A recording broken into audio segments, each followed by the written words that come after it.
안녕하세요. 네, 오늘도 우리 창세기 말씀으로 우리 하나님 음성 듣는 시간 가집니다. 오늘 말씀은 창세기 2장 18절에서 25절 말씀입니다. 이 본문 말씀을 중심으로 우린 서로가 필요하다라는 제목으로 말씀을 나누겠습니다. 먼저 오늘 19절 말씀 보겠습니다. 주 하나님이 들의 모든 짐승과 공중의 모든 새를 흙으로 빚어서 만드시고 그 사람에게로 이끌어 오셔서 그 사람이 그것들을 무엇이라고 하는지를 보셨다. 그 사람이 살아있는 동물 하나하나를 이르는 것이 그대로 동물들의 이름이 되었다. 오늘 19절 말씀에 아담이 동물들의 이름을 지어주는 장면이 이렇게 나옵니다. 그런데 히브리어에서 이름을 짓는다는 것은 대상의 본질을 파악한다는 것을 의미합니다. 대상의 본질을 파악한 후에 지을 수 있는 것이 이름이었습니다. 그래서 그 이름은 그 대상의 본질이죠. 개라고 하면 개의 본질을 파악한 후에 개라고 짓는 것입니다. 하나님은 이렇게 우리 인간에게 대상의 본질을 파악할 수 있는 능력을 주셨습니다.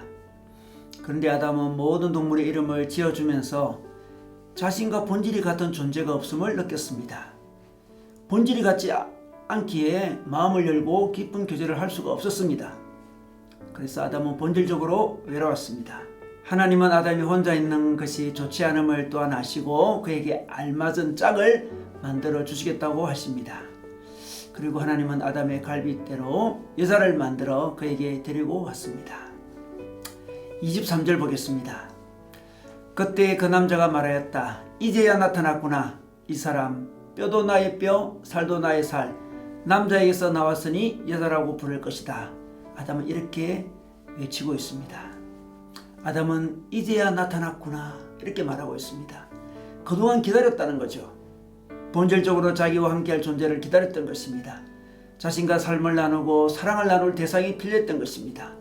하나님 우리 인간을 이렇게 함께하는 존재로 서로 필요한 존재로 만들어 주셨습니다.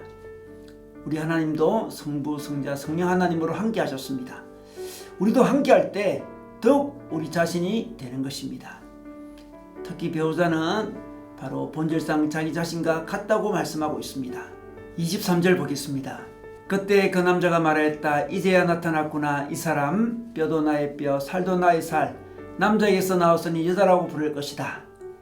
이때 뼈도 나의 뼈, 살도 나의 살 이렇게 표현한 것은 어떤 의미일까요? 이것은 바로 자기 자신이란 것입니다. 아담은 여자의 본질을 파악했습니다. 여자의 본질을 파악해 보니 바로 자기가 같은 본질을 가졌다는 것입니다. 더욱이 바로 자기 자신과 같다는 것입니다. 중세의 이야기 중에 한 남자가 사랑한 여자를 찾아와서 청혼을 했습니다. 똑똑똑 누구세요? 저예요. 이점이 이렇게 대답했습니다. 그러자 문은 열리지 않았습니다. 잠시 후 다시 똑똑똑 두드렸습니다. 누구세요? 이점 유 바로 당신입니다. 이렇게 대답하자 문이 열리고 여자가 남자를 받아 주었다고 합니다. 그래서 남자와 여자는 한 몸이라는 것입니다. 24절 보겠습니다. 그러므로 남자는 아버지와 어머니를 떠나 아내와 결합하여 한 몸을 이루는 것이다 라고 말씀해 주고 있습니다. 배우자는 서로 한 몸을 이루는 존재라는 것입니다.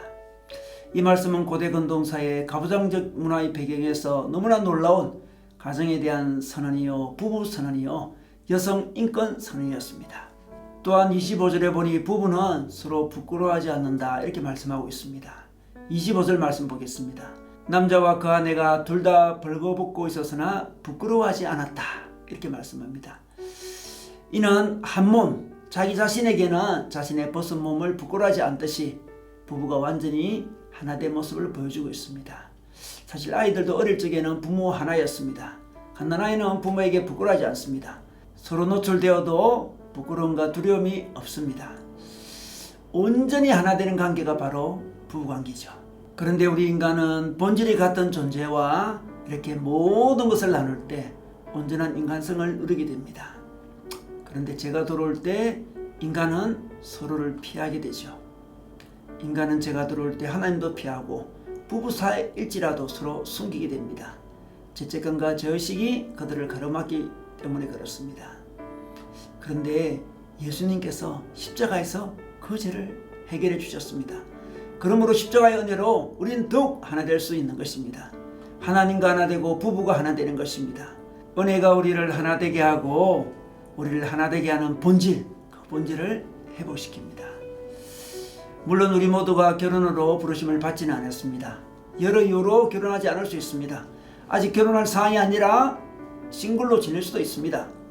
그러나 결혼하든 안 하든 우리는 함께 해야 하는 존재입니다. 하나님과 함께 해야 될 존재고 서로 필요한 존재예요. 서로 함께 해야 될 존재입니다. 그래서 서로를 나눌 공동체가 필요합니다. 하나가 될 서로가 필요한 것이죠. 우리는 사회적 존재이기 때문에 그렇습니다. 함께 할 때 우리 인간성도 우리의 영성도 자라나게 됩니다. 진정한 공동체는 자기의 부끄러운 내면을 나눌 수 있는 곳입니다. 자신의 어려움도 나눌 수 있습니다. 자신의 무거운 짐도 나눌 수 있습니다. 또 거울처럼 서로를 잘 비추어서 서로를 잘 보게 해줍니다. 우리는 서로 이렇게 나누고 비출 때 더욱 건강해지는 것입니다. 그런데 공동체를 세우는 것은 결코 쉬운 일이 아닙니다. 서로 다 연약한 존재이기에 하나 되는 것은 인간적인 의지나 결단으로 결코 되지 않습니다. 그래서 우리에게는 예수님의 십자가의 은혜가 필요합니다. 그러므로 우리는 십자가를 우리 사이에 두고 그 은혜를 나누면서 하나 되려고 해야 하는 것입니다. 사실 우리 모두는 자신을 받아줄 공동체를 필요로 하면서도 자신은 상대방을 받아주기 힘들어하는 연약한 존재입니다. 우리는 그래서 하나님 은혜가 더욱 필요한 존재입니다. 그래서 오늘도 하나님 은혜가 필요합니다. 그렇지만 우리는 하나님 은혜의 힘을 입어 하나 되는 가정, 하나 되는 공동체를 세워가기를 소망해야 됩니다. 여러분 하나 되는 공동체, 하나 되는 가정 세워가시기를 주님의 이름으로 축원합니다.